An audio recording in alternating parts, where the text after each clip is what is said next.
برے اخلاق کے اندر ایک چیز آتی ہے جھوٹ، اور ایک بڑی مشہور و معروف حدیث ہے رسول اکرم صلی اللہ علیہ وآلہ وسلم نے، جس میں ہمیں یہ سمجھایا ہے کہ ایک مومن جو ہے وہ جھوٹ نہیں بول سکتا، وہ ہمیشہ سچ کے ہی دامن کو تھام کر رکھتا ہے۔ تو جھوٹ جو ہے نا اس سے بچنا ہے، زبان سے جو کہا جائے اس کو کرنا ہے، اور اگر عملی لحاظ سے دیکھیں تو جھوٹ ایک پریکٹیکل جھوٹ بھی ہو سکتا ہے کہ ہم کہہ کچھ رہے ہیں اور ہم کر کچھ اور رہے ہیں، یا پھر دیکھیں ایک اور میں آپ کو اس طرح سمجھاتی ہوں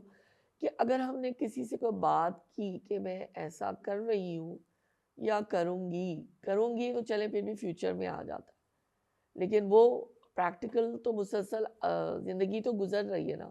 لیکن ہم کر کچھ اور رہے ہوں اور ہم کہہ کچھ اور رہے ہوں، یعنی ہمارے قول و فعل میں تضاد ہو، مختصراً یہ بات ہوئی۔